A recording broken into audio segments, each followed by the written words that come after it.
ఇక వాడోడు వీడోడు కాయగూరలు ముచ్చట్లు చెప్పిన వాళ్ళు ఉంటారు కొంతమంది. అసలు టీఆర్ఎస్ పార్టీ ఉండదట అంటాడు. విలీనం అయిపోతుందట, అయిపోయిందట, మాట ముచ్చట అయిపోయిందట. ఇప్పుడు కవిత గారు జైల్లో ఉన్నది.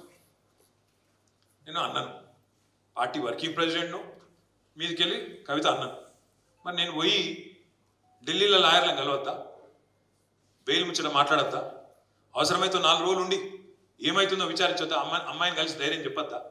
గా పని మీద నేను పోతేనట వీడు బీజేపీలో కాలు మొక్కిండు, సీక్రెట్ల బేరం చేసుకున్నాడు. మాకేం కర్మ?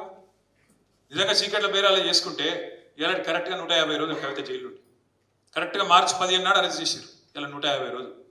ఇలా మా ఇంట్లో ఆడబిడ్డ వీళ్ళందరి మాకు నిజంగానే వాళ్ళతో ఒప్పందం ఉంటే 150 రోజులు జైలు ఉంటుండేనా? నేను అడుగుతున్నా, మిమ్మల్ని ఒకసారి ఆలోచించు. ఒక్క కాంగ్రెస్ వాడు జైలు ఉన్నాడే రోజు? ఎవరికి మరి ఒప్పందం లోపాయి కాదు? మనకా వాళ్ళకా? మన ఇంటి ఆడబిడ్డని జైల్లో పెడితే కూడా మనం కొట్లాడుతున్నాం.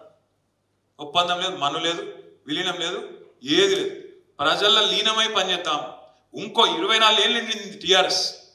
ఇంకో 24 ఏళ్ళు అవసరమైతే ఇంకో 50 ఏళ్ళు ఉండేటట్టు బ్రహ్మాండంగా తయారు చేసుకున్నాం. అడ్డమైన ప్రచారాలు, మనం మాయమైపోవాలని కోరుకుంటే వాళ్ళు చాలా మంది ఉన్నారు మార్కెట్లో. కేసీఆర్ పార్టీ పెట్టిన మొదటి రోజు నుంచి ఈ పార్టీ ఉండద్దు అని కోరుకున్న వాళ్ళు 7 మంది ఉన్నారు. ఒక్కడు కాదు. మనం ఉండద్దు, ఉంటే నడవది, వాళ్ళ కథలు వాళ్ళకి ఇరికే.